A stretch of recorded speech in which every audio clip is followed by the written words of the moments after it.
Can you beat a Hardcore Nuzlocke in Pokemon Heartgold Souldsilver using only ice types is frankly an absurd question. Johto only has one dedicated ice location, the Ice Path, only accessible after attaining 7 gym badges. The remakes did improve things slightly with the Pokewalker, but only catching one ice type per Pokewalker route is still severely limiting. In fact, the run is only possible to even start below the first level cap by catching this Shellder, which of course isn't even an ice type to begin with. But until you're able to get a Water Stone in the Pokeathlon Dome, this thing is the only viable option before the level cap, meaning we would have to make it all the way past Whitney with only a Shellder for the run to even really begin. I really didn't think there was a chance, but because I was bored and curious one night, I decided to give it a go. But already, Falkner is a huge problem. Shellder may get a super effective move, but its special defense is such absolute garbage that Pidgeotto's Gust could already be a run ender. Before that's even a problem though, there's the issue of the mandatory Sprout Tower. At level 12 from the Pokewalker, Shellder at least doesn't have an issue defeating the low-level grass types, but with only a margin of 1 level before overleveling, I was worried the run might not even make it to the first gym leader. Beating the tower is made a lot easier once Shellder gets Icicle Spear at level 13, and luckily, we can just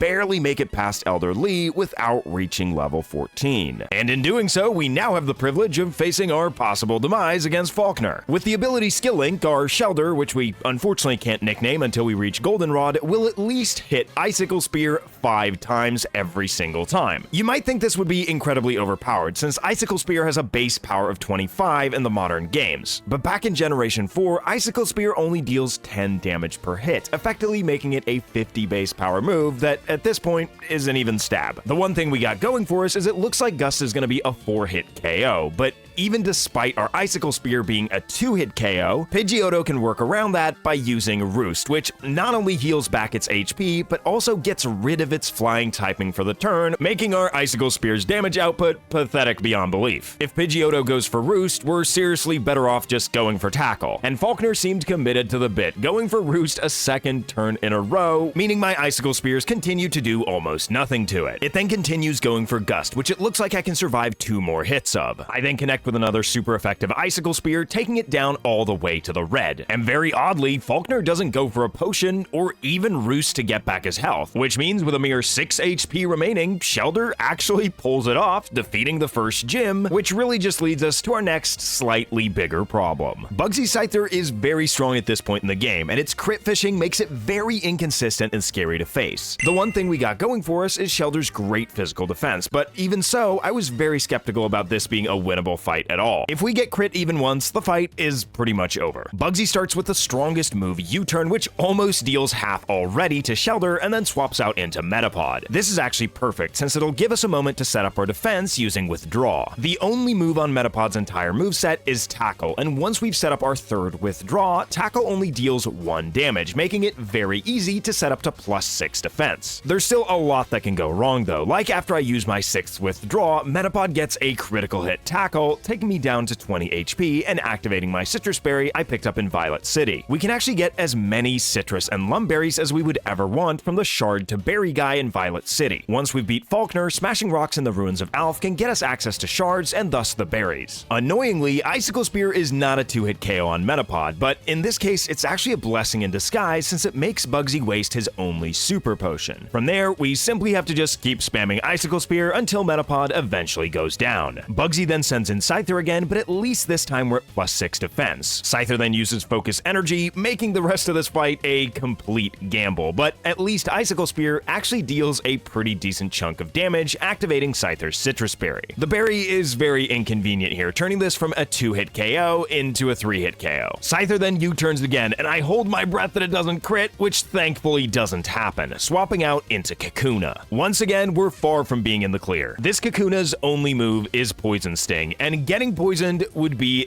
devastating since we have to get hit by at least 1 move, since this Icicle Spear unfortunately isn't a 2-hit KO. Even though my second Icicle Spear lands 1 crit as well, we just barely don't take it out, but thankfully we don't get poisoned. With Kakuna defeated, all we have to do is manage to get through Scyther. It's still a 2-hit KO, meaning we will have to risk a crit or 2. Scyther goes for Focus Energy, meaning the next move will have a higher chance of being a critical hit, and if it lands, the run will instantaneously come to an end. Frustratingly, one Icicle Spear even almost takes it out. I then literally looked away from the screen as Scyther went for U-turn and opened my eyes to the glorious sight of a miraculously acquired gym badge. But my celebration was very short-lived, because until just before leaving Azalea Town, it had completely slipped my mind that we have to face the rival. This is incredibly bad for two main reasons. First of all, and most of all, his lead Ghastly has Curse, which would pretty much instantly end the run. Amazingly, he decides to go for Spite instead, which actually allows me to defeat Ghastly without it using Curse. Despite that being the case, my biggest fear was actually overleveling, since there's only a 2-level gap between Bugsy and Whitney. Defeating Bugsy, I'm already at level 18, and if I reach level 20, the challenge is also over. Either way, the Quilava doesn't really have anything great to hurt us with, so it just goes for Leer and Smokescreen, which allows us to take it out and face his final Pokemon Zubat. Very annoyingly, we can't swap out to reset our accuracy, so we're stuck missing Icicle Spears. Zubat further complicates things by going for Confusion, but eventually we manage to break through, and all we need is one Icicle Spear to win the fight. Now we just have to worry about not overleveling, but we can actually skip all the trainers before the actual gym. Before fighting Whitney, there are two mandatory trainers. The first one only has one Pokemon, and defeating her Snubbull gets us to the level cap of 19. The second one has 3 Pokemon, but thankfully, after defeating her third Jigglypuff, we're still under the cap. Facing Whitney was going to be a huge problem, but thankfully she leads with Clefairy and not Miltank, allowing me to start setting up withdrawals. This, of course, does not come without risk, since Clefairy has Metronome and immediately gets a Focus Energy. My only hope is to keep setting up my defense, and luckily Clefairy's next Metronome turns into Double Edge. A further nuisance is that Clefairy can go for Mimic, teaching it Withdraw. This is going to make it that much more annoying to start taking out with Icicle Spear, since it's boosting its own defense, and thus it won't be a 2-hit KO. Clefairy then gets Tail Glow with Metronome, boosting it to +3 special attack, so if it hits any special move with Metronome, we're done for. The next one is thankfully a Thunderfang, which, despite being super effective, doesn't deal too much damage since we're at +6 defense, and we can finally take out the Clefairy, leaving Whitney with her Miltank. Immediately, I get stomped and flinched, but I don't flinch the second time and manage to connect with a Blizzard, which I was hoping would do a bit more damage, but our special attack is pitiful, and it only does possibly a 4th. I then try for an Icicle Spear, which seems to be doing even less damage. Miltank then proceeds to flinch me twice with another couple stomps, while a third one activates my Citrus Berry, getting back a little bit of health. Not wanting to risk missing Blizzard, I decide to keep firing off Icicle Spears, but it really isn't doing too much damage. After getting flinched another couple times, I go for another Blizzard, which leaves Miltank deep in the red, which obviously triggers Whitney to heal up with a Super Potion. But the next Blizzard really delivers by landing a critical hit and taking Miltank into the yellow immediately. I go for another Icicle Spear to hopefully put Miltank in range of another Blizzard. It isn't looking too good, but I have to go for it, and I thankfully don't get flinched by Stomp. My Blizzard connects, and with a critical hit, my Shelter had done it. Somehow, my stupid attempt for fun to try and get past Whitney with a Shelter had actually succeeded. But even so, we now had to take on the rest of the game with the weakest type in the game. At the Pokeathlon Dome, I pick up a Water Stone, and finally, we have our Ice type, Cloyster. But even so, our next opponent, Morty, has a really strong special attacker on his team, and even after evolving, Cloyster's special defense leaves a lot to be desired. I made sure to get all the way to the level cap and almost level 26, exclusively by knocking out Hoppips to get as many special defense EVs as possible. But even then, I couldn't get enough to guarantee I can survive 2 high roll Shadow Balls. It's safe to say I was pretty nervous going into this fight. But before I worry about Gengar, we've got to take care of Ghastly. Right before the gym, we've gotten access to Surf, which in this generation is a much stronger move than Icicle Spear and takes out Ghastly in one hit. We then have to deal with Gengar, which oddly goes for Mean Look. This is fantastic, since at worst it gives us an extra turn to try and connect with a Blizzard. However, I end up connecting with the first one. This Blizzard is very necessary, since 2 Surfs is not enough to take Gengar out after its Citrus Berry. I'm then struck by a Shadow Ball, which does get the high roll. The fact that Gengar didn't connect with 2 Shadow Balls actually ended up mattering more than I thought, too. First of all, the reason I have to hold a Lumberry and not Citrus is because getting hit by Hypnosis immediately loses the game for me. But the reason it's so crucial I wasn't left at like 1 HP after 2 Shadow Balls is the second Haunter actually outspeeds, something I didn't account for. I am able to just knock it out with 1 Surf, but if we would have been left in the red by Gengar, that would have been the run right there. With Morty defeated, we get access to using Surf outside of battle, which which is huge, because it gives us access to our first capturable ice type in-game. By setting our DS clock to Friday, we can guarantee to pick up Lapras in Union Cave. We can also pick up our second and final Pokewalker encounter from the Icy Mountain Road. I end up getting a Sneasel here, which unfortunately completely eliminates Snover and Snorunt from the encounter pool. It also can't evolve in Heartgold Soulsilver, so that sucks. Speaking of sucky things, theoretically we should be able to get a Glaceon since we're able to pick up an Eevee from Bill. But Game Freak straight up forgot putting the rock to evolve Eevee into Glaceon into these games. So that's another L for ice types they definitely didn't need. At least we can do something productive in Goldenrod by picking up some really juicy TMs at the game corner. And now that we've assembled somewhat of a team, it's time to take on Leader Chuck. This is a terrible matchup for our ice types, and getting hit by a single focus punch could be absolutely devastating. On top of that, his Primeape has super effective Rock Slide, which at least doesn't flinch Vanilla, who's able to get off a Surf for over half. Chuck then thankfully charges up a focus punch, allowing me to just take out Primeape with another Surf. Second, he's got Poliwrath, so Surf won't be a good option. But for some inexplicable reason, Lapras has the Gen 1 privilege of learning Thunderbolt. It isn't Stab, and Lapras isn't the greatest special attacker, so it doesn't even do half, and unfortunately, we get instantly paralyzed by a Body Slam.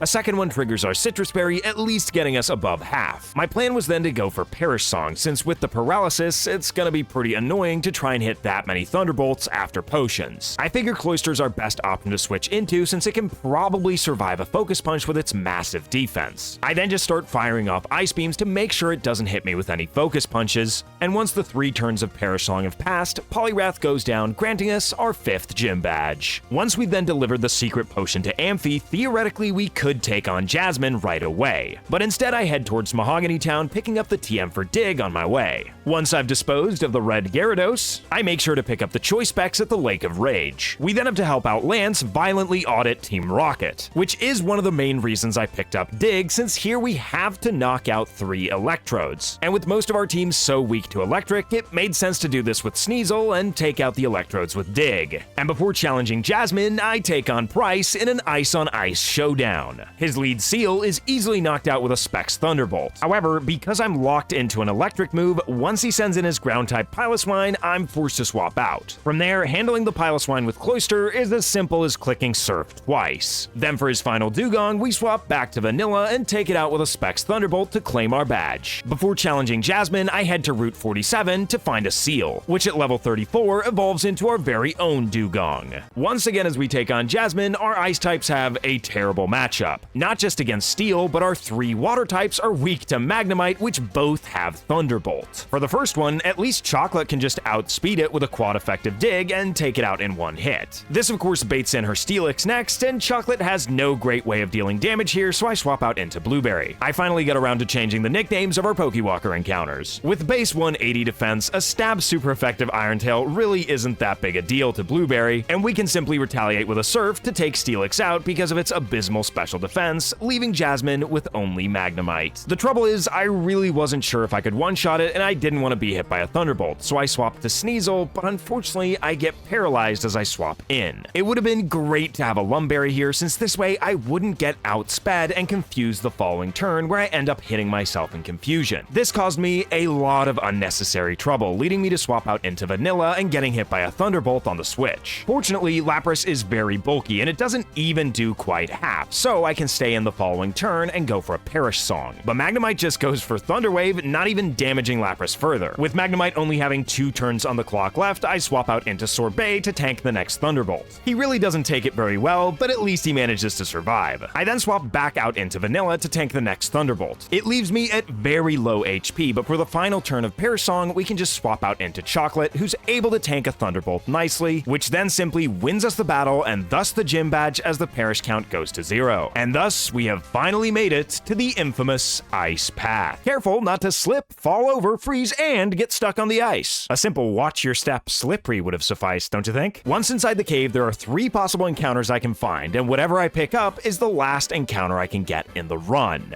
Getting Delibird would obviously be bad, but I end up getting the most probable encounter, a Swinub. This gives us some nice added coverage, and we can immediately evolve it into Piloswine. Then, once we reach our destination of Blackthorn City, we can go to the Mover Learner and relearn Ancient Power to evolve into Mamoswine. We now only have one Johto gym leader left to defeat before we can challenge the Elite Four, and this time our frozen friends actually have a half-decent matchup against Claire's dragons. She leads with Gyarados, which Lapras unfortunately can't outspeed and gets hit for 40 damage by Dragon Rage. I strike back with a quad-effective Thunderbolt, hoping it'll be enough to take out the Gyarados, but she survives just barely in the red. For some reason, instead of using a potion here, Claire decides to swap out into Dragonair, which does of course resist the Thunderbolt, but is just taken out by a super effective Ice Beam the following turn. She then proceeds to send in her second Dragonair, which also just gets one-shot by a stab Ice Beam. With her Dragonairs defeated, she sends in her ace Kingdra. It immediately goes for Smokescreen to lower my accuracy because I assume this game hates me, but fortunately, Perish Song doesn't actually care what your accuracy stat is. Kingdra then launches a stab Dragon Pulse, which looks like it does just a little bit over a quarter to Vanilla. This in turn activates his Citrus Berry, and we get almost all of that health back. It comes as no surprise that I miss the Ice Beam, and I then just decide to swap out into Caramel. I know Kingdra's never going to go for Hydro Pump, and we can definitely survive a Dragon Pulse. The point of this switch is that at the end of the turn, Kingdra's Perish count will be at 1, which means she's guaranteed to swap it out at the beginning of the next turn into our Gyarados, which is left with like no health. It does lower our attack with Intimidate, but it's not going to matter at this low health, and besides, I take it out with a special attack and Ancient Power regardless. This puts us in the perfect position now that Kingdra is the only Pokemon remaining on Claire's team. Because it's declaring its attack into Caramel, it'll go for Hydro Pump, so as we swap into Vanilla, we actually gain health back with Water Absorb. It hits Vanilla with another Dragon Pulse, and I once again set up the Perish Song. This time, however, there's no way for Claire to swap her Kingdra out of it once the Perish count hits 0. She wastes a turn going for Smokescreen, but missing here doesn't really matter since I don't have to do any damage. In fact, I even missed twice in a row, but for the final turn of Perish Song, I swap out into Sorbet to tank a final Dragon Pulse. From there, the Perish counter hits 0, taking Kingdra down and granting us the final gym badge. But from here, we can't actually catch any new ice types, so thanks for the super useful Master Ball there, Professor. With nothing new to pick up, it's a pretty straight shot to the Indigo Plateau. And so the team I prepare to the best of my abilities consists of Blueberry the Cloyster with Surf, Ice Beam, Protect, and Toxic Spikes, Vanilla the Lapras with Surf, Ice Beam, Thunderbolt, and Perish Song, Chocolate the Sneasel with Feint Attack, Shadow Claw, Dig, and Swords Dance, Sorbet the Dugong with Surf, Ice Beam, Signal Beam, and Ice Shard, and rounding us out at a mere 5, Caramel the Mamoswine with Earthquake, Rock Tomb, Ice Fang, and Ice Shard. Not what I consider an ideal way of going into the Elite Four, but considering the circumstances, it might very well be for the Ice type. Our first opponent is Will, so I lead with Chocolate and set up a Swords Dance as Xatu goes for a U-turn. Will swaps in Executor, which gets immediately clapped by a Feint Attack the following turn. Yeah, it's pretty sad that Feint Attack is the strongest dark move Chocolate gets access to, but with it, at least we can take out both of Will's Xatus next. I try going for it against Slowbro too, but even at +2, Stab, super effective, it's not enough to take Slowbro out, cause you know, we're a Sneasel. However, the worst thing it can do to me is go for Water Pulse, so I stay in and just take it out with another Feint Attack. Finally, he only has Jinx left, another encounter we could have gotten an Icy Path, and it too simply falls to the +2 Feint Attack. Good job, Chocolate. Next, we face Koga, definitely one of the most underwhelming Elite Four members of all time. I lead with Vanilla and simply take out his lead Ariados with a Specs Surf. Fortress comes in second, and annoyingly, as I get it into the red with a Surf, it sets up Toxic Spikes. Koga then of course heals with a Full Restore as I take Fortress back down with another Surf. From there, a third Surf does the trick, and we don't have to deal with Fortress anymore. But sadly, we don't have a way of getting rid of those Toxic Spikes. Third out is Muck, so I swap out into Caramel, who of course gets poisoned. Muck then lowers Caramel's defense with a Screech before getting completely wrecked by a super effective Earthquake. This presents a small problem since Koga sends in Crobat and Caramel is locked into Earthquake with its Choice Scarf. So I swap out into Vanilla, who of course gets poisoned too, and Crobat goes for Double Team to increase that pesky evasion. It goes for Double Team again, and I could see myself getting slowly whittled down by poison through evasion strats, but no, Vanilla simply connects with the Specs Ice Beam, taking Crobat out in one hit and leaving Koga with just his Venomoth. I go for an Ice Beam, hoping it'll be enough to take this frail bug out, but it leaves Venomoth just barely in the red, so I decide to swap out into Chocolate, who does get poisoned on the switch, but we can easily heal that off with a Lumberry, and then not be affected by the incoming Psychic due to our Dark typing. From there, all we need is a Feint Attack to finish off the Venomoth and Koga with it. But I knew very well going into the Elite Four that the real test would be facing the Fighting type Master Bruno.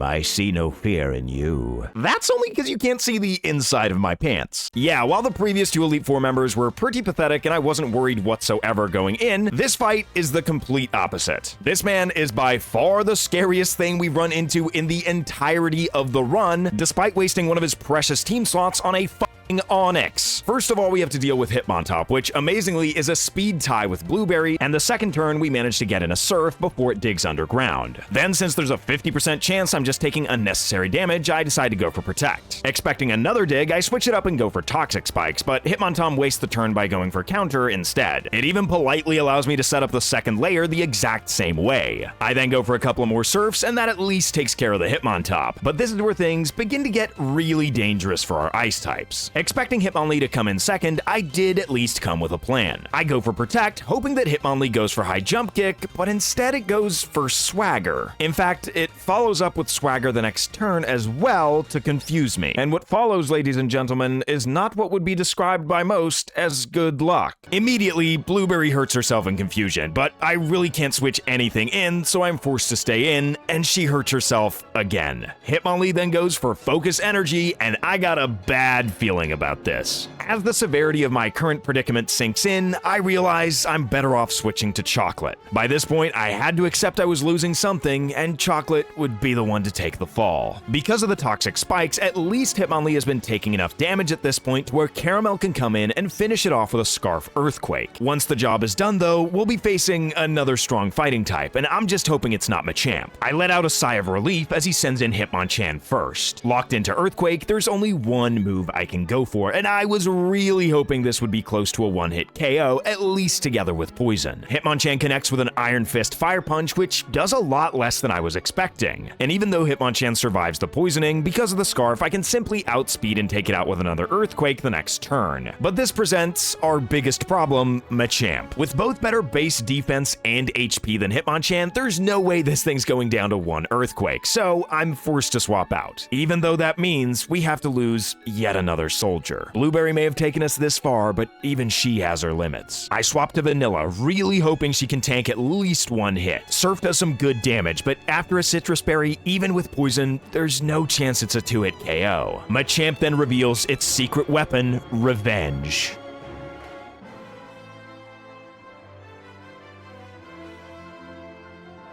With Vanilla just barely surviving and no chance of taking Machamp out this turn, I'm forced to swap into Sorbet. Machamp goes for Revenge again, but this time it hasn't been hit first, so Sorbet just barely manages to survive. He goes for a Surf to finish off this four-handed freak, but it isn't even enough. And just like that, I was losing a third Pokemon. With 60% of my team lost and no way to get any new Pokemon, the future prospects of this run, despite Machamp going down to Poison, are not looking great. That aside, Bruno only has an Onix left, and I decide to send in Caramel since Onix is faster than Lapras. And with Vanilla left at just 14 HP, I just couldn't risk losing another Pokemon. With Onix's amazing defense, it actually manages to survive the Earthquake, but it just sets up Sandstorm, which doesn't even hurt Caramel. Onix then goes down to Poison, and Bruno had been defeated. But what was I to do now? With all of Kanto to take on, never mind the champion, with only 2 Pokemon left, I had pretty much resigned to my defeat. What started out as a silly idea on my day off to see if it was even possible to get past Whitney had now consumed my entire day, and so maybe it was time to head to bed.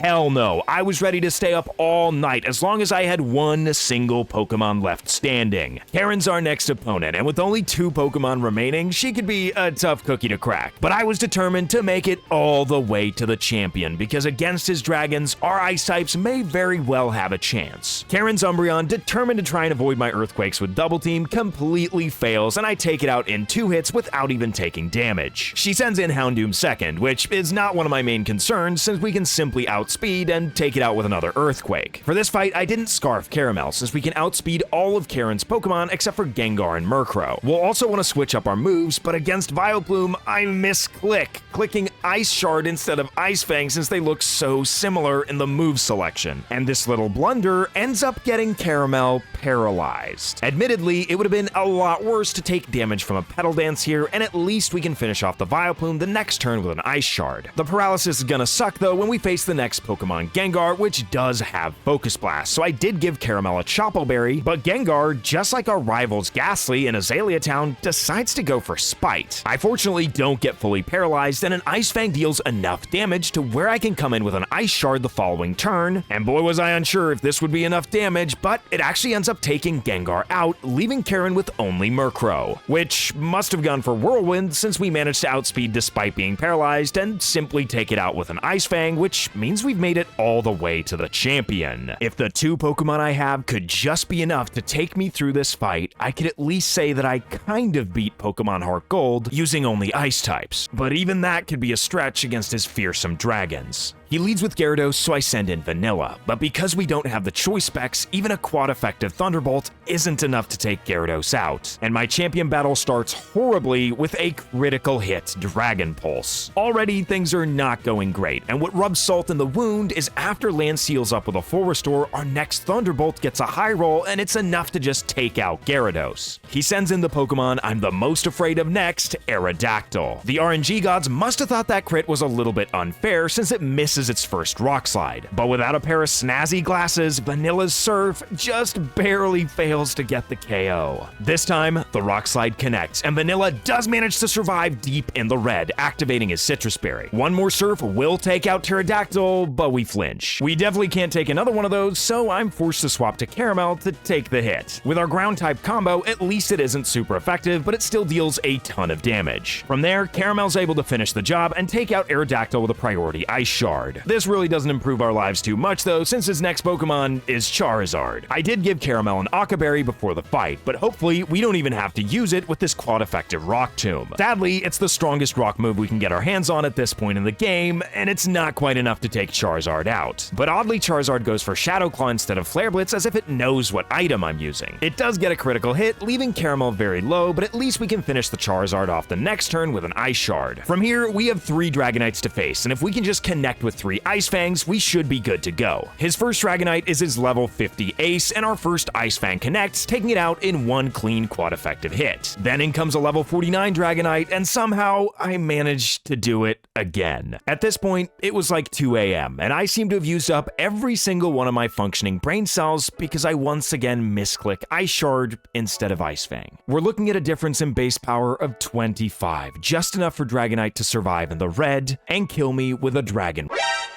Except the Dragon Rush misses. You ever cross the street and almost get run over by a car? That's exactly what this felt like. I had somehow cheated the Reaper, and even though I went for Ice Shard again to try and take it out with priority, because he went for a full restore, I get 2 turns in a row, taking out the Dragonite. From there, there's only 1 Dragonite remaining, and my final Ice Fang manages to connect. It really wasn't pretty. In fact, we had some terrible luck in this fight, but somehow my Ice types had pulled it off. Caramel and Vanilla had managed to make it all the way into the Johto Elite Four. And despite it being the middle of the night, I knew my melting ice cap of a team would have to go to Kanto. Now, despite only having 2 Pokemon, the Kanto Gym Leaders tend to be pretty pathetic. You can get pretty far here with just a fast ground type. Most of the first 7 Gym Leaders were cleaned up with Choice Scarf Earthquakes. Even the ones that should theoretically be a problem for ice types, like Brock's Rocks, were cleaned up extremely easily by Vanilla just spamming Choice Spec Surf without even taking any damage.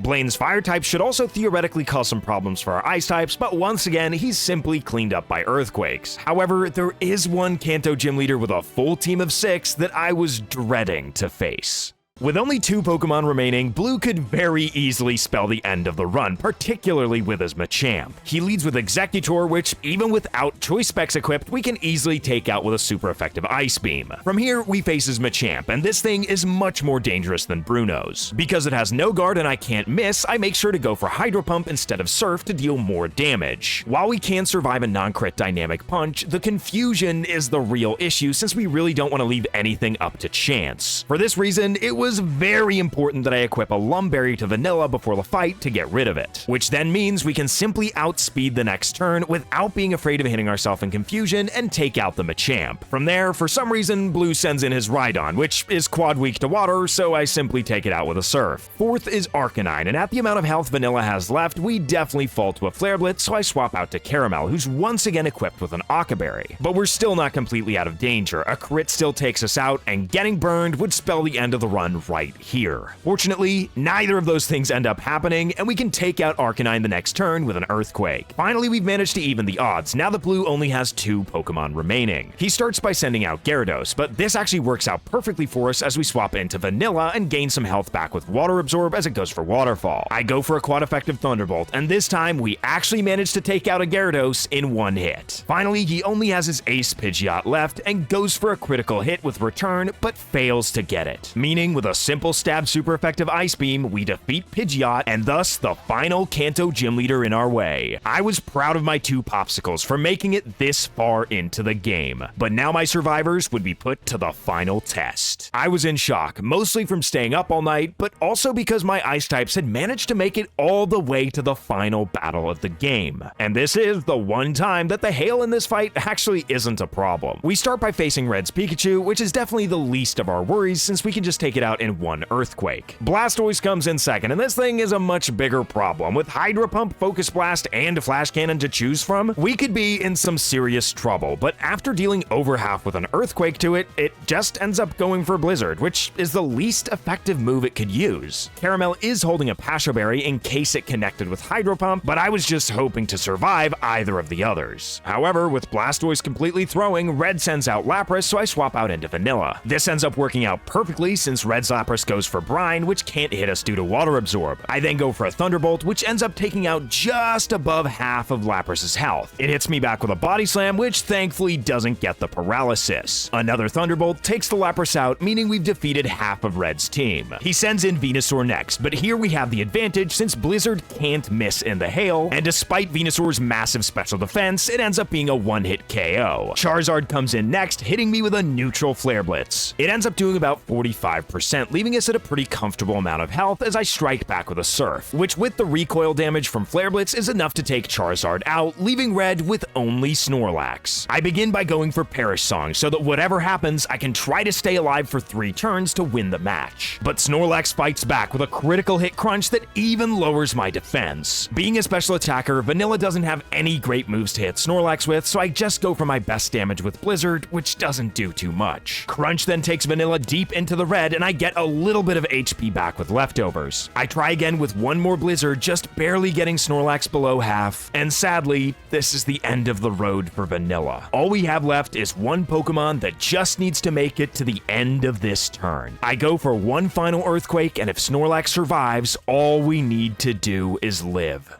But Snorlax does not make it. So can you beat a Pokemon Heartgold Souldsilver Hardcore Nuzlocke using only Ice types? Yeah, and if you're crazy enough, you can even do it in one single day.